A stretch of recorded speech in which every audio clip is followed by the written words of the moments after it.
Live mula sa GMA Network Center, ito ang 24 Oras. Magandang gabi po, Luzon, Visayas at Mindanao. Disgrasya sa EDSA ang idinulot na isang kotse na sumampas sa bangketa matapos umanong mawala ng malay ang driver nito. Inararo nito ang apat na naghihintay ng masasakyan, pati isang motorsiklo at rider nito. Lumalabas na sumama ang pakiramdam ng driver kaya nawala ng kontrol at nasugatan din sa insidente. Nakatutok si Bam Alegre. Ang cellphone video na ito, kuha ilang minuto matapos sumampa ang isang itim na sedan sa sidewalk ng Guadalupe sa EDSA Makati City, pasado alas 9 kagabi. Unang nahagip sa video ang isang lalaking nakapulang t-shirt na nakaupo sa bangketa. Kalapit niya ang isang nakatumbang motorsiklo. Sunod na nakita ang isang tao na nakaipit sa gulong ng motorsiklo. Kita rin sa video ang isang lalaking nakaitim at may bag, nakaupo rin sa bangketa at inaalalayan ng ilang tao. May isa rin babae na tila nanghihina. Kita rin ang iniwang pinsala ng pagsalpok ng kotse. Ayon sa Southern Police District, 4 na pedestrian at isang motorcycle rider ang sugatan. Ang sasakyang nakaaksidente, wasak ang harapan. Bakas din sa paligid ang idinulot na pinsala nito, kabilang ang barrier na tinamaan. Mayroong isang kotse na wasak ang harapan, na nakabalagbag dun sa fence ng EDSA, at isang motor na wasak din. May mga nasira pong steel barrier na pag-aari po ng gobyerno. Yan po ay babayaran din po yan. Kabilang din sa mga sugatan ang driver ng kotse. Isasakin po, bumangga po dito sa barrier. Nadamay po yung mga naglalakad, pati po yung mga motor. Bali po yung critical po doon isa, tsaka 3 po yung sugatan. Lima po sila, 5 po yung driver. Ayon sa isa sa mga rumesponde mula Barangay Guadalupe Nuevo, ang driver ng sasakyan kasama ang lahat ng nasugatan isinugod sa ospital ng Makati. As per sa mga nag-respond ng mga kasama namin, mula dito, mula dyan sa mula dyan. Yung sumampa yung sasakyan niya. Tapos yung mga na-involve na mga motor, mga nag-aabang na pasayro yun naahagip sila. Ayon sa pulisya, sinabi sa kanila ng driver na sumama ang kanyang pakiramdam habang nasa biyahe pa uwi. Sinabi niyang siya'y inatake ng kanyang acid reflux at nagkaroon siya ng pagkahilo. Kaya anong naramdaman niya yon ay parang mahihimatay siya. Itinabi niyang pilit sa EDSA yung sasakyan. Nawala na raw siya ng malay at hindi niya na alam na nabangga niya na yung motor at mga pedestrian na nag-aabang na sasakyan. Hindi naman daw po nakainom yung ating driver ng sasakyan. Posibleng maharap sa reklamang reckless imprudence resulting in damage to property and multiple injuries ang driver ng kotse. Pero sabi ng pulisya, nakikipag-areglo na ang kaanak ng driver ng bumanggang kotse sa mga biktima. Bago po kayo lumakad sa inyong pupuntahan, i-check nyo muna, bukod sa i-check nyo ang sasakyan nyo, i-check nyo muna ang sarili nyo kung nasa kondisyon kayo. Especially pagka nakakaramdam na kayo ng hindi maganda sa sarili nyo. Bam Alegre, nakatutok, 24 Oras.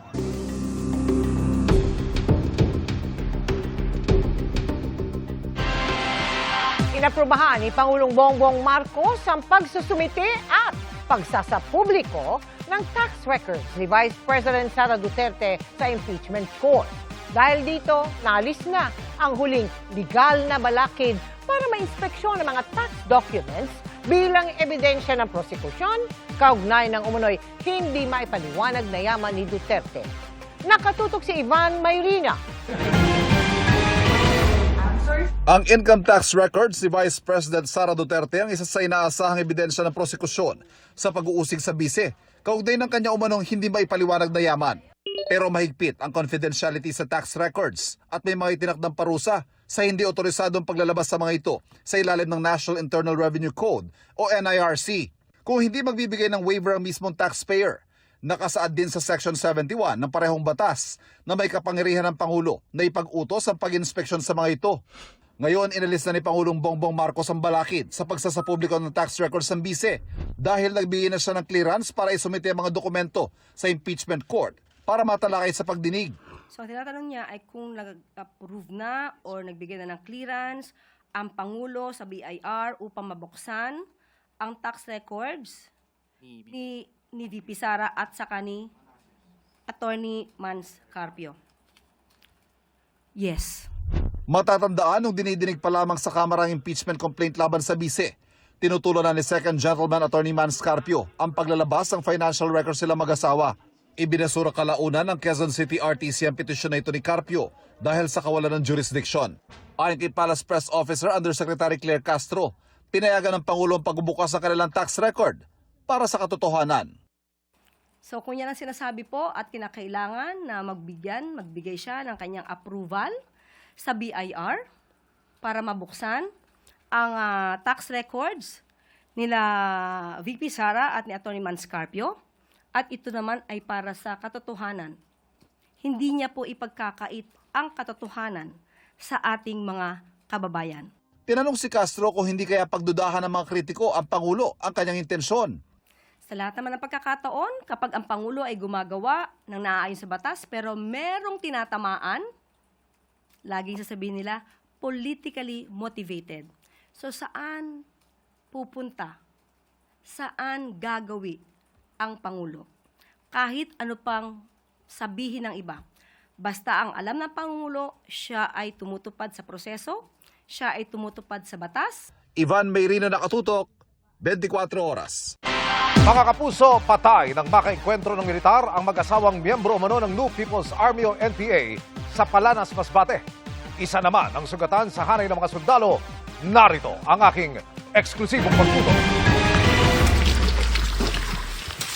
Nagpapatrolya sa Bulubuduking Barangay ng San Isidro sa Palanas, Masbate ang 2nd Infantry Battalion ng 9th Infantry Division ng Philippine Army nang maengkwentro nila kahapon ng umaga ang pangkat na mag-asawang sina alias Kadawe at Kashila. Kapwa sila miyembro ng New People's Army. Patay ang mag-asawa sa bakbakan. Tinatayang nasa 10 armado po ito, yung 8 ay nakatakbo, at nung nagpo-pursue nga yung ating operation, na-enkwentro na naman po sila. Sugatan sa engkwentro ang isang sundalo, mabilis siyang na-extract ng kanyang mga katropa mula sa encounter site at naisugod sa ospital. Yung sundalo po ay tinamaan sa leeg na sa ngayon po ay nasa stable condition naman po. 4 na mataas na kalibre ng armas at mga anilay subversibong dokumento ang nakuha sa lugar. Ayon sa Philippine Army, malaki ang papel sa NPA ng napatay na mag-asawa. Isang medic at ang kanyang asawa naman po ay miyembro ng Komiting Larangang Guerrilla South ng Sub-Regional Committee 4 na kumikilos po sa buong probinsya ng Masbate. Bago magtanghali kahapon, buwaba na ang tensyon sa lugar. Ang operasyong ito, nag-ugat daw sa mensaheng ipinadala sa Facebook page ng Army.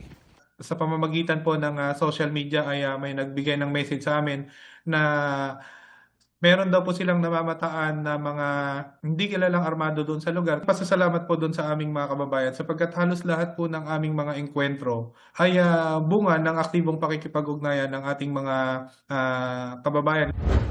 Emil Sumangil, Nakatutok, 24 oras. Bago magpasko sana target ng Senate Committee on Energy na maipatupad ang pag-alis sa system loss, pero ang gusto ng palasyo, alisin na yan ngayong Agosto. Pag-amin po ng Department of Energy at Energy Regulatory Commission, wala pa silang detalye kung paano ito ipatutupad. Nakatutok si Sandra Aguinaldo. Panahon na para tanggalin na natin ang systems loss na pinapasa sa consumer. Hindi naman kasalanan ng consumer kung bakit nagkaroon ng systems loss. Kasunod niyan, pinamamadali na ngayon ni Pangulong Bongbong Marcos sa Kongreso ang pagtatanggal ng system loss sa electricity bill. Sabi ng Senate Committee on Energy, target nilang maipatupad ito ngayong taon. Target po namin bago magpasko. Actually, target po na Malacanang by end of August. Gusto po na Malacanang talaga matanggal ho yung system loss. Actually, may text po sa akin na kung pwede one hearing lang, then TWG, and then doon na po sa BICAM. Eh, sabi ko medyo mahirapan po. Pero sisipagan nila ang pagdinig dyan, kaya napag-usapan na yan kanina. Unang tinalakay ang non-technical system loss o yung kuryenteng ninanakaw ng iba pero binabayaran ng consumers. Iba pa ito sa technical system loss o kuryenteng natural na nawawala habang dumadaloy ang kuryente sa mga kable mula sa mga planta. Parehong may value-added tax o VAT ang mga ito. Mas mainam na tanggalin na yan upang mabawasan ang pasanin ng ating mga kababayan. Pero ang Department of Energy at ang Energy Regulatory Commission wala pang detalye kung paano ipatutupad ang utos ng Pangulo.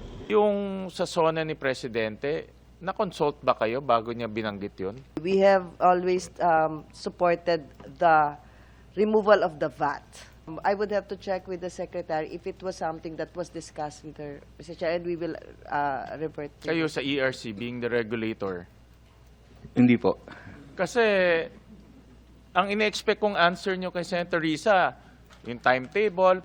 Naungkat din ang sinabi ng Presidente at CEO ng Meralco na si Manny Pangilinan na hindi kakayanin ng power industry kung sila lamang ang papasan sa technical at non-technical system loss. Sabi ng DOE at ERC, kung system loss mula sa ninakaw na kuryente lang ang ipapapasan sa industriya, kaya naman.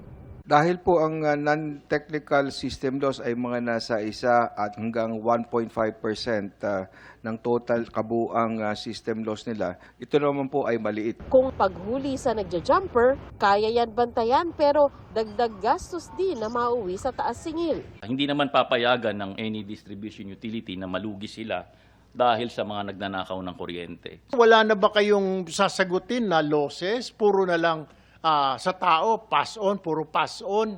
Lahat na lang pinapass on. Napakagandang negosyo pala nito. Hindi ko naisip sana, nagtayo lang ako ng electric company din. Punto naman ni Senadora Riza Hontiveros, may iba pang singil na pwedeng alisin. Mas malaking bahagi niyan ang generation charge. Kasama rito ang fuel at iba pang gastos ng industriya na ipinapasalo sa consumer. Sandra Aguinaldo, Nakatutok, 24 Oras.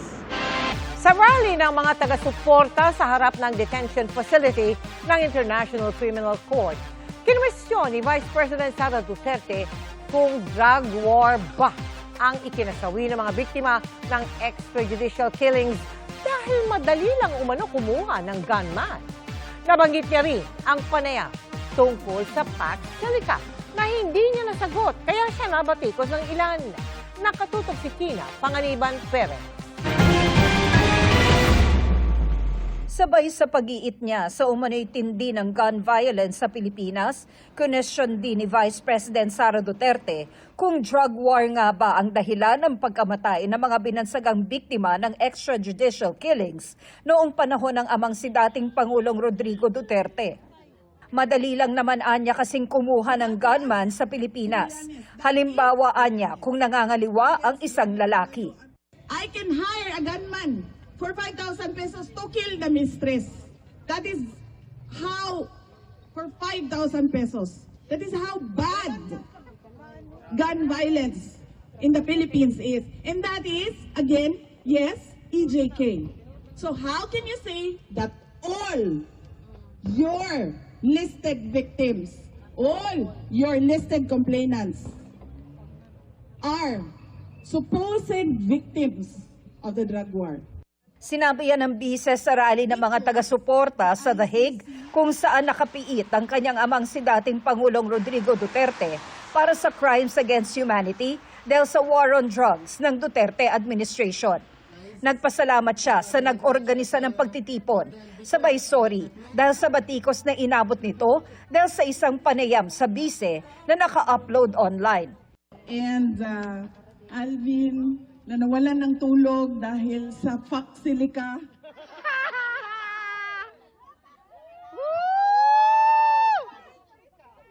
Alvin, if they cannot respect a no comment, you should not lose sleep over it. Ang tinutukoy ng bise ay ang paghingi sa kanya ng komento tungkol sa Pax Silica, ang pinag-uusapang pagtatayo ng Amerika ng isang artificial intelligence hub sa New Clark City sa Tarlac.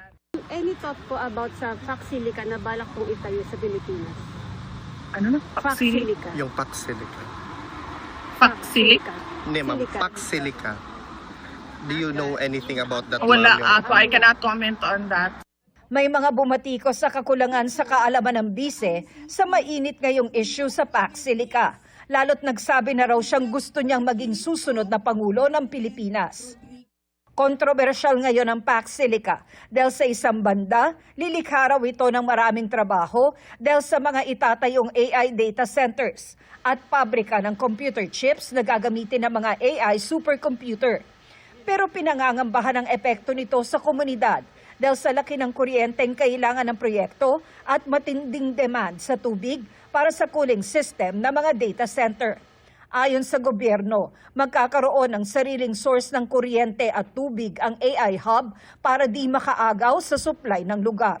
Tina Panganiban Perez, Nakatutok, 24 Oras. Ininspeksyon ng Department of Public Works and Highways at Manila City Hall ang mga drainage ng Espanya Boulevard sa Maynila. Matapos itong bain na naman kamakailan. Ilang proyekto nila ang ikakasa para ibsan ang baha pero maghanda sa pansamantalang abala. Kung anong mga proyekto yan sa pagtutok ni Bernadette Prince. Dekada-dekada ng notorious ang baha sa Espanya Boulevard sa Maynila kung saan minsan pa ngang may nag-jet ski dahil sa lalim ng tubig. Pero hanggang ngayon, pag matindi ang ulan, nalulubog pa rin sa tubig ang bahagi nito. 12 anyos pa lang ako, nandito na ako eh. 66 na ako ngayon, bumabaha pa rin. Pagka yung malakas yung alon, yakap-yakap po yung yung kariton ko para hindi tumahog. Halimbawa, umulan man, andyan pa rin, may baha pa rin. Kabilang sa mga madalas ma-stranded ay mga estudyante at motorista, lalo't daanan nito papuntang University Belt. Hanggang tuhod po that time, lumusong po kami ng mga kaibigan ko rin nun. Laking Maynila, sanay sa ba? Kanina, ininspeksyon ng Department of Public Works and Highways o DPWH at ng Manila City Hall ang drainage sa lugar na 1950s pa nang inilatag. Meron nga nagagawang mga maliliit na proyekto pero yung pag-upgrade talaga hindi pa nagagawa. Since post-World War II. Problema yan bukod pa sa basura at pagiging catch basin o tagasalo talaga ng tubig ang Maynila. Kami talaga ang tagasalo ng tubig coming from the eastern board. So all the way from the mountainside, all the way here. Sa mga susunod na buwan ayon sa DPWH, sisimulan na ang paggawa ng tinatawag na detention basin dito sa Earnshaw Street. Magsisilbi itong imbakan ng tubig para maiwasan ang pagbaha sa kahabaan ng Espanya Boulevard. Detention basin ang tawag sa malaking underground na tangke kung saan iipunin ng baha, pareho ng nasa ilalim ng Burgos Circle sa BGC at sa ilalim ng ilang basketball court sa Quezon City. Dito sa Maynila, plano na yang ilagay sa Earnshaw Street na bumabagta sa Espanya, imbis na sa ilalim ng University of Santo Tomas, gaya ng unang plano dahil sa pangambang masira ang mga heritage sites ng campus. Pero matagal yan kaya plano munang lakihan ang mga butas na pasukan ng tubig papuntang drainage at itaas pa ang Espanya Boulevard. Yung priority muna natin, yung 4 na gagawin natin cross drain. Kasi yun ang pinakamabilis. Kailangan mapabilis nating mapababa yung tubig papunta sa mga estero at saka sa mga pumping station natin. Para pa lang sa mga unang proyekto, humingi na ng paunawa ang City Hall sa mga posibleng maging abala. Magkakaroon lang ng konting abala do sa kambal na simbahan natin. Kasi yung buong kanto na yon o yung buong plaza will be converted as a catch basin area of Espanya para papunta naman do sa pumping station sa likod ng LRT sa Mendiola. Gagamit din ng Maynila ng AI-powered drone na may kakayanang ma-forecast kung anong mga lugar na babahain sa mga susunod na oras. We can project 2 hours before kung saan magdudulot ng malaking pagbaha. Partikular sa mga community na pwede nating malikas a few hours ahead of aberya. Bernadette Reyes, Nakatutok, 24 Oras. Balik sa Senado, sa bisa ng subpoena ng impeachment court, ang mga tax record ng bise na inaasahan ng prosekusyon ay magagamit na ebidensya sa Article 2 tungkol sa umunoy hindi maipaliwanag na yaman ng bise.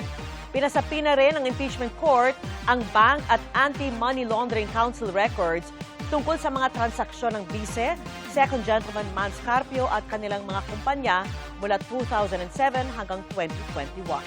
Nakatutok live si Ian Cruz. Ian. Vicky, buong maghapon ngang nagsumite ng mga ipinasumpinang dokumento ang mga ahensya at bank institution kaugnay nga ng mga records ni Vice President Sara Duterte, kanyang asawa at mga kumpanya sa impeachment court. At sinabi nga ni Attorney Rene Bantug, ang clerk of court ng impeachment court, may mga bangko pa na kinailangan pang magdagdag ng ilang araw para sa karagdagang pagsusumite ng mga dokumento. Sa simula ng impeachment trial ni Vice President Sara Duterte noong July 6, ipinabalik ng impeachment court sa Bureau of Internal Revenue o BIR ang selyadong tax records ng bise, kanyang asawa at kanilang mga negosyo. Sa bisa ng inilabas ng impeachment court na subpina, balik sa Senado kanina ang mga tax records ng bise. Maaari itong gamiting ebidensya sa Article 2 ukol sa umunay hindi maipaliwanag na yaman ng bise. I would not have received it if there was no presidential authorization. I think it was also even mentioned in open court, no?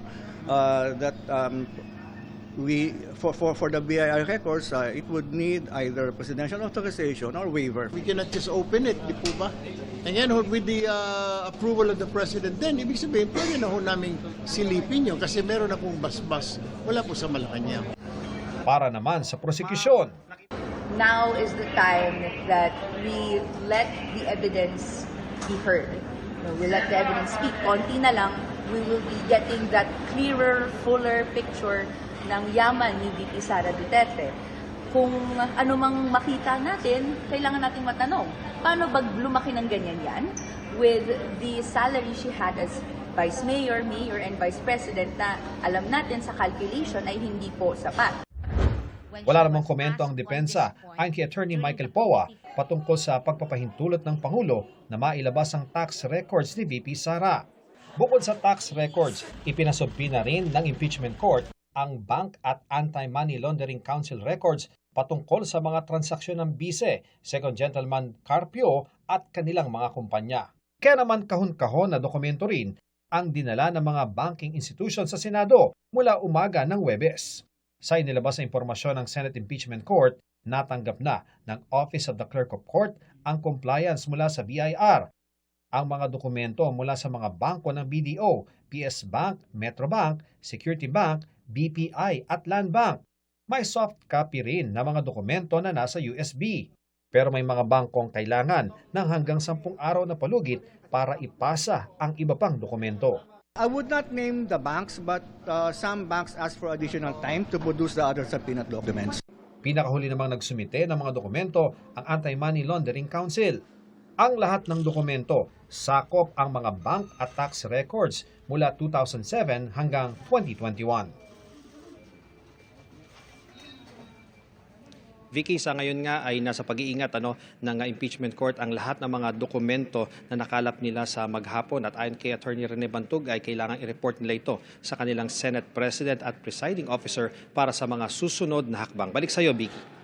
So Ian, ano na yung susunod na hakbang ngayong nasa Senado na itong mga dokumento ni Vice President Sara Duterte?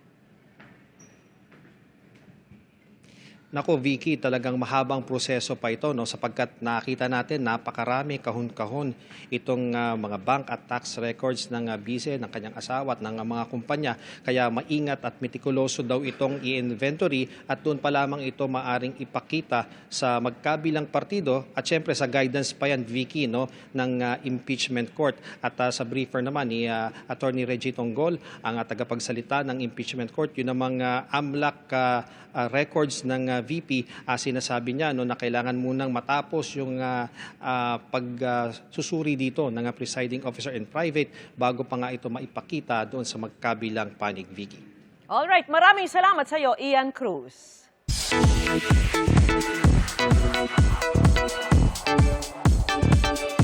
Good evening mga kapuso! Magkaaway man sa seryeng The Master Cutter, in real life, all is well sa pagitan ng child stars na sina Sienna Stevens at Erica Laude. Kwento yan mismo ni Ding Dong Dantes na all set naman ang plans para sa upcoming birthday. Makichika kay Athena Imperial. Tumabi ka nga dyan. Hindi man magkasundo, pinipilit ni Atoy na maging tutok na ama kina Janine at Ibiang sa GMA Prime series na The Master Cutter. Ayun! Sa wakas! Marami nga ang naantig sa mga eksena ni Dingdong Dantes at Shanna Stevens. Ako po kayang totoong anak. At patok sa mga manonood at netizens ang galing ni Erica Laude. Kwento ni Dingdong sa GMA News, nag-aaway man daw ang characters ng dalawang bata, magkasundo sila in real life. Masaya silang kasama dahil, syempre bilang bata, magkaiba rin sila ng personalities. At nakakatuwang makitang naglalaro sila, nakakatuwang makitang nagbabanding sila. Kamakailan nakabanding din ni Shanna ang unika iha ni Dingdong at Marian Rivera na si Zia. Nakapaglaro na si Zia at si Shanna. Yeah, maybe soon also, pati si Janine. So, looking forward kami doon, di ba? Para magkasama-sama rin sila kung po pwede. And I hope that happens soon. As the master cutter master of disguise adds another year in his life, patuloy ang tiwala sa kanya sa showbiz, pati sa pagbubukas ng ibang opportunities. Papasalamat tayo sa mga brands for trusting, di ba? For trusting me and our family. We're also careful na malaman at maintindihan kung ano ba yung mga products, di ba? O kanino kami makikipag-collaborate. Pero syempre, grateful kami na nagtitiwala sila sa amin. But ultimately, it's because we believe in the product. May nakahanda na ring plano for his upcoming birthday this weekend. Magsa-short trip kami somewhere for both our birthdays. Kasi yun din yung bakasyon ng mga bata. So, meron silang may konting window pa sila to have a short vacation. Athena Imperial updated sa Showbiz Happenings.